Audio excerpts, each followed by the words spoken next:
Père Cador, bonjour. Bonjour Paul-Joseph, bonjour à tous les auditeurs. Rendez-vous de Église en Sarthe, rendez-vous hebdomadaire, actualité très chargée pour le diocèse, pour les catholiques en général cette semaine. On va commencer par parler forcément, nous venons d'entrer en carême. Est-ce qu'on peut rappeler, si besoin, l'importance de cette période ? Oui, le carême, c'est ce qui nous prépare à Pâques, c'est ce qui nous prépare à la fête principale qui donne le sens même à toute notre vie chrétienne, la célébration de la résurrection du Christ qui a donné sa vie pour nous et qui donne sens à notre engagement aussi et qui ouvre notre espérance pour la vie éternelle. Le carême, c'est un temps, 40 jours, quadragesima en latin, etc. Pour 3 points. Moi, j'ai l'habitude souvent de parler des 3 P, qui d'ailleurs en engendrent un 4e. Le premier P, c'est la prière. Il s'agit de revenir à Dieu, de se retourner vers lui, dont on a facilement tendance à se détourner pour se tourner sur nous-mêmes. Et sur le matériel aussi. Et sur le matériel, sur notre nombril et même sur notre ventre, dirait Saint Jacques. Le deuxième P, c'est la privation, c'est ce qu'on appelle plus communément le jeûne, mais c'est pour avoir un P que j'utilise ce mot-là. La privation qui consiste à désencombrer nos vies, désencombrer nos cœurs, désencombrer nos âmes, pour creuser en soi ou recreuser en soi la place de Dieu et du prochain. Notre cœur est fait pour Dieu, il est fait pour Dieu et Dieu présent dans le prochain, et donc on l'encombre de tout un tas de choses qui ont besoin d'être désencombrées. Le 3e P pour moi c'est le partage, qui est une question de disponibilité aux autres, solidarité avec eux, tout ce qu'on peut économiser à travers le jeûne, à travers nos privations, c'est pas fait pour pouvoir se payer une télévision, une télé ou autre chose à la fin du carême, c'est fait pour partager avec les autres. Alors moi, je suggère à tous ceux et toutes celles qui nous entendent et qui veulent vivre cette période-là, de mettre de côté, mais concrètement, ce qu'ils auraient dépensé et à la fin de casser le tire-licochon, comme on dit, et de pouvoir donner à une association, le CCFD par exemple est très très engagé pour ces questions-là et à une campagne de carême, mais il y a aussi d'autres associations qui existent. L'idée c'est de se débarrasser nous-mêmes en vue des autres. C'est pas uniquement une affaire de sport et de privation à l'état pur. C'est ça. Le but n'est pas de souffrir, le but est de s'ouvrir, de se recentrer sur sa spiritualité. Ni de souffrir, ni même de se retrouver soi-même comme une espèce une privation en vue d'un meilleur bien-être de moi-même, quoi. C'est l'ascèse au sens premier du terme, qui veut dire l'effort physique, c'est l'effort, l'entraînement même. C'est un entraînement sportif, non pas pour gagner une médaille pour moi, mais pour être véritablement en tenue de combat, si je puis dire, avec le Christ pour le service de nos frères. Et comment on peut vivre ce carême concrètement ?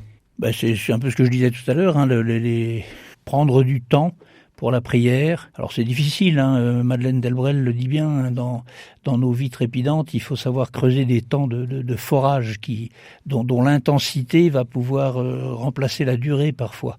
Mais trouver le temps, de la gratuité pour Dieu, repérer ce qui encombre nos vies.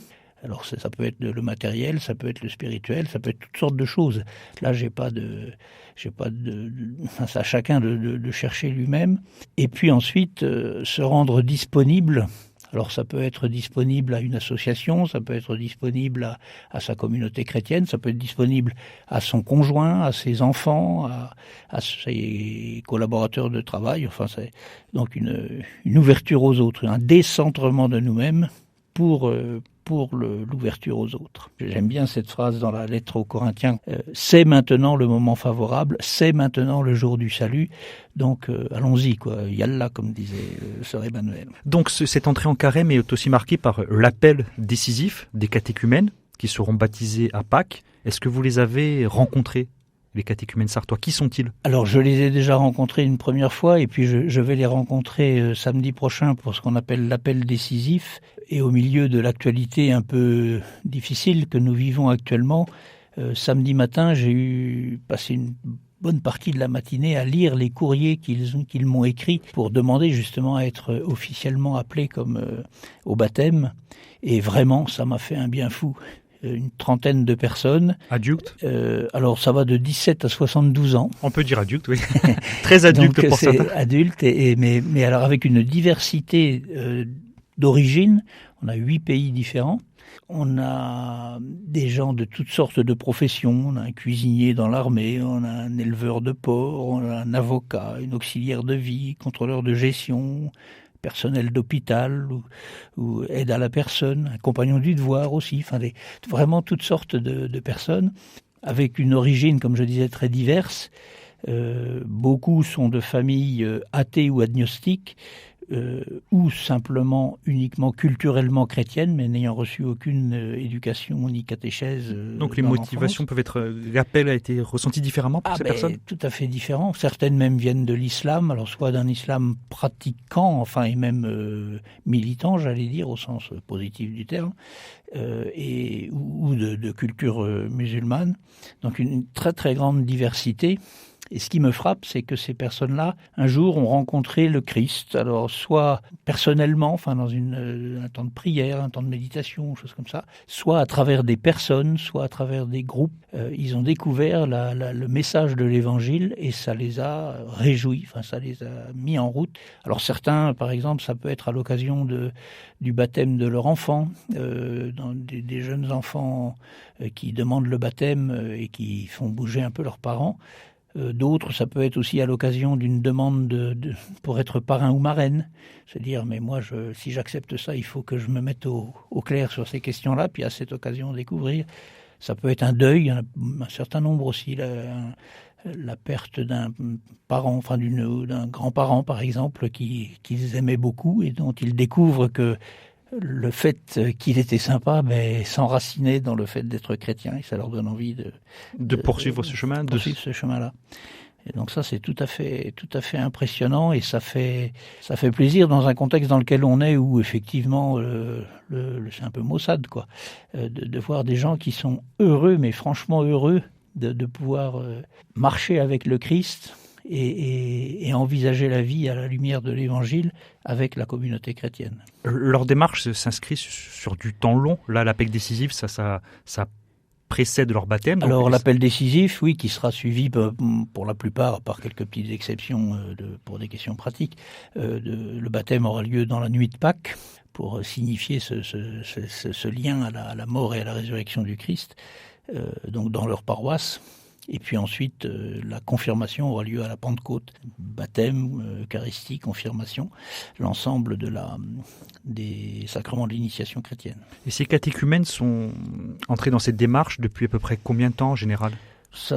Là, je ne saurais pas dire exactement, plusieurs mois. En tout cas, pour certains même, certains m'ont dit que ça faisait des années qu'ils avaient... Ça les titillait. Et puis il y a eu quelque chose qui a déclenché. Alors après, ils ont rejoint une équipe dans une paroisse, une équipe de catéchuménat. Une chose que je trouve intéressante dans l'évolution du catéchuménat actuellement, c'est que pendant un moment, on avait un catéchumène avec une petite équipe de chrétiens autour de lui pour l'accompagner. Moi, ça me laissait toujours une petite réserve parce que je me disais, mais il y a une espèce on coucoune un peu trop, quoi. On a notre catéchumène, on en prend soin, alors avec beaucoup de gentillesse et d'efficacité, mais une fois qu'il sort du cocon, où est-ce qu'il va aller, quoi. Maintenant, on voit de plus en plus des catéchumènes qui se regroupent au sein d'une même paroisse, même communauté, et qui sont accompagnés par quelques chrétiens. Mais là, le partage de la parole se fait pas seulement avec des sachants qui transmettent à des ignorants, mais avec des gens qui découvrent l'Évangile et qui le partagent, qui partagent cette découverte. Ce qui permet aux, entre guillemets, sachants de s'apercevoir qu'ils savent effectivement, mais qu'ils ne savent pas tout et qu'ils ont besoin eux aussi d'apprendre. Donc on grandit ensemble sous le regard de Dieu et ça c'est... La transversalité. C'est typiquement l'annonce de l'Évangile qui nous fait grandir tous ensemble. Et le fait que l'appel décisif ait lieu au début du carême, il y a une signification particulière, c'est une tradition ? Oui, c'est parce qu'au cours du carême, ils vont vivre des étapes qu'on appelle les scrutins. Dieu scrute un peu leur cœur et pour les aider à se préparer justement comme le font les chrétiens dans les démarches qu'on a évoquées tout à l'heure pour le carême, préparer leur cœur à accueillir cette vie nouvelle par le baptême eux qui sont déjà enfants de Dieu, du fait de leur création à l'image de Dieu, vont devenir membres du corps du Christ. Ils vont être plongés dans la mort et la résurrection du Christ et naître à la vie nouvelle. Et s'engager à vivre comme enfants de Dieu. Ça, c'est quand même quelque chose qui marque toute la vie. C'est pas une petite étape, c'est pas un diplôme, c'est vraiment un changement de conditions et de situation. Et tous ces exemples, soyons assez prosaïques, ça atteste d'une certaine vitalité de l'Église catholique en Sarthe. Ça atteste que l'Esprit Saint travaille dans le cœur des gens. Puissions-nous être à l'écoute et devenir effectivement vivants grâce à ça. Moi, je suis absolument convaincu que l'Esprit Saint nous précède, travaille avant nous, prépare le terrain, et que nous sommes là simplement, comme le disait le cardinal Aveline, pour peut-être permettre le déclic et aider à quelqu'un à prendre conscience de ce que l'Esprit travaille déjà en lui. Et donc, on est des témoins admiratifs et des accompagnants pour ceux qui découvrent la foi et qui nous permettent de grandir dans la foi. Dernier point, Père Cador, l'Assemblée du secteur missionnaire à Ligny-en-Belin. Il y a une réunion ce week-end ?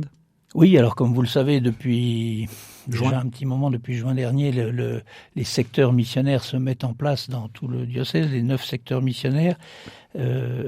Et comme on l'avait dit, chacun s'organise à sa manière l'idée étant comment s'organiser ensemble avec les moyens qui sont les nôtres, avec les limites, pour annoncer l'évangile là où nous sommes. Alors l'objectif de la rencontre de Ligny-en-Belin, c'est pour le secteur missionnaire qui comporte les paroisses d'Écomois, Lénier-Saint-Gervais, Mulsanne, Télocher, Parigné et le Grand-Lucé, c'est de faire corps d'abord, et puis d'élargir la prise de conscience à l'ensemble des baptisés de ce secteur. Alors pourquoi Ligny-en-Belin, direz-vous ? Parce que tout simplement parce que, encore une fois, le cardinal Aveline nous rappelait récemment, en citant le futur Benoît XVI, que la mission de l'Église, c'est de servir le pèlerinage de Dieu chez les peuples du monde. Eh bien, Dieu travaille dans cette terre du Bélinois depuis très longtemps, et cette année marque le 150e anniversaire de la mort de Basile Moreau, le bienheureux Basile Moreau, qui a fondé les Pères de Sainte-Croix.